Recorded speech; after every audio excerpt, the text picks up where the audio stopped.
What do we got? Closed on me. There we go.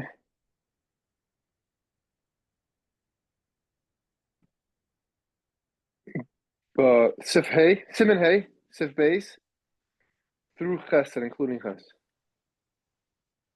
Okay, thank you. Okay, Nikayan Amakum Ladavar Shebekdusha. Cleaning things for Dvarim Shebekdusha, meaning having a clean place. All right, so the kids are Filu Hara B'divrei Kedusha B'Makom Tzayo Emeraglayim. Even to just think and learning B'Makom Tzayo Emeraglayim, I called over Shumasriach, or anything that has a bad smell, also it's also Achi Chasa Isa until you cover it. Kemoi Shenemar, as it says, V'chisiso Es Tzeyosecha. We said yesterday that you have to cover over what comes out of the body.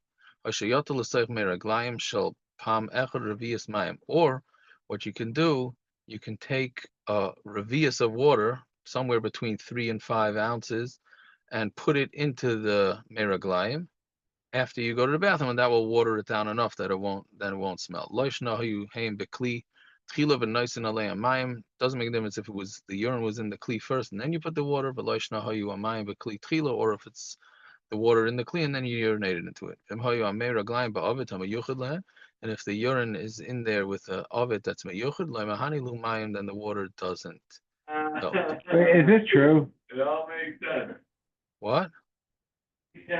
I mean, you go into a bathroom, it stinks, right? Yeah. The urinal smell bad. Right. No, I'm assuming this means if it doesn't smell. Right?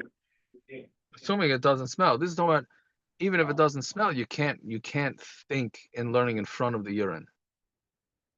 Right? So this is saying basically just water it down so if the urinal doesn't stink, you can learn in front of it if it flushed. Theoretically, we'll get to our bathrooms. That's a whole different sugya. I don't know if it's a different sugya, but it's a similar sugya. Okay, and if the guy urinated twice, you need 2 revius. And even if the meraglayim got absorbed into a karka or a beged,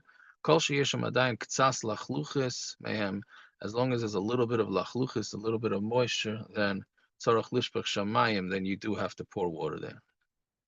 Okay? Gimel. Let's say somebody has feces on his basar. Even though it's covered by clothing. All my insides have to say to Hashem, who is like you, everything has to be naki. And there are those that are mekel. The proper thing is to be machma. And if you have a little bit of tzaya in the rectum, even if it's covered, then it doesn't help. Because there it's a very dirty place, a very smelly place. Let's say somebody has chali atcharim, that's hemorrhoids. Ayin magen avram, siman ayin vav, sif kodem ches, she'evi tshuvas haradvaz b'zeh, v'hi b'chelik gimel, siman shin tes vav, v'saif divrei magen avram, shekosav ein like takana hu taz. But when he says there's no takana, it's a mistake.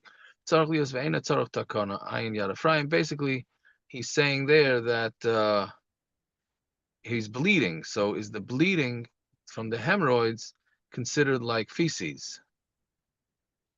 Right?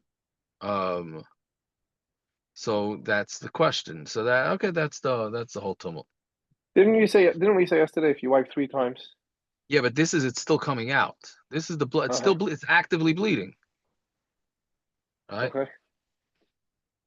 Some say that if it's so bleeding like that, then it's not coming from the rectum, or maybe it's only coming from outside the rectum. Okay, it's yeah. Okay. Listen, nobody should know from it, and they'll ask a shayla if I have. When I came here today. Solid.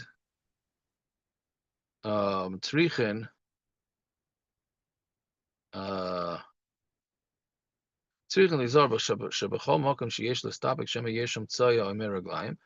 You have to be careful. As long as there's a suffix, whether you don't know whether it's tzaya meraglayim lo yomer sham shum davar shebegedusha ad sheyivdik is a makom. If you're not sure, then you have to check the place. Ve'en l'spal v'bayis and b'aliyah yesh makom etunuf, and you're not supposed to daven in a house if you know that upstairs is a makom etunuf.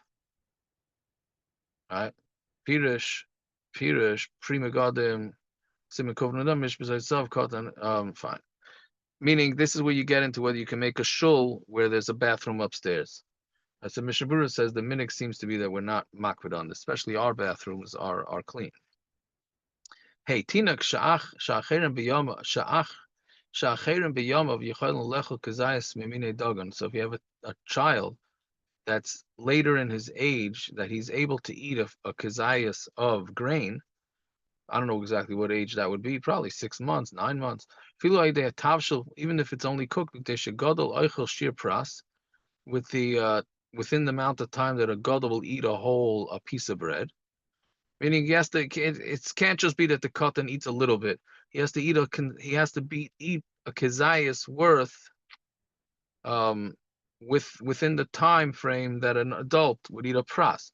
Because of Yaakov Emdin ben Tzvi, the front of the Racha, that's the Yavitz, Dainu Kishanasa ben Shani, says it's about a year.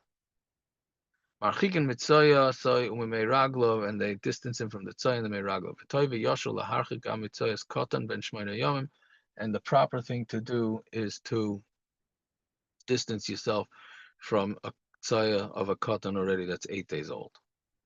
Even though a tzayas adam, even though it doesn't have reach ra, a cat and nemia, it's also some sort of small animal. But tzayas tarnagol adaimi, and the tzay of a tarnagol, a red tarnagol, English a henner, Indic, you have to stay away from them, right? They have to, even meaning they have to stay away. If you see feces, even if it doesn't smell, you have to stay far away. Ushar tzoya shobehema chayav. And other tzoya, mistama eina misrachas, it doesn't, they don't smell. You don't have to stay far away from them. Avalim misrachas, but if they do smell, v'chein nevela, like a dead animal, misrachas, v'chodavar masriach machmas ipush, anything that is smelling bad because it's decayed. You distance from them. You also have to stay away from bad water. And water that's soaking cannabis, right, or flax, or whatever it is. They smell bad. You have to stay away from them, just like you stay away from tzoya. Fine. Zayin tzoya yavesha kol kach tzoya that's so dry she nefreches ayidei glila it'll crumble. When you roll it, harei kafir, then it's considered like dirt. V'hu shaloi yeheba reach ra, as long as it doesn't smell. Avalim nikrusha machmas akar, but if it only froze because it's cold, kivan sheyichayil lachzor lekadmusa, since you can defrost it and it'll still smell. Bizman achayim, when it gets hot, adayin shem tzoyla, then it still is considered tzoy, even though it's frozen now and it doesn't smell. And let's say snow goes over it, then that is considered a cover, and you can make brachas. So how far away do you have to go? So if the tzay is behind you, you need to distance from where the reach ends 4 amas. Even if he doesn't smell it. Meaning, this has nothing to do with smelling or not. If you're 4 amas, it's behind you, 4 amas, you got a problem. But if the tzaya is not decayed, then that's enough. 4 amas from the actual thing. Meaning, if it smells, you have to stay 4 amas from where it no longer smells. If it doesn't smell, then you just have to be 4 amas away. And if the tzay is in front of you, then you're not allowed to see it. That's how far away you have to be. And even at night, you need to distance yourself to shear that you'll be able to see it during the day. And it's on the sides. Then you have to be machmer as if it's in front of you. And you should lean yourself so that it will be behind them. All right. So then you can go rely on the 4 amas. That's what we're up to today, right? I think we said Ches. Yes. Yeah. And after Ches, Ches was the last one. Yes, and then of course you have also the shaila that comes up. is if you spray air freshener. So does that take care of it or not? Right. So that, okay, maybe tomorrow we'll discuss it because I got to run. Fine. All right. We will stop over there. I'm sorry for the delayed start. Shkoyach.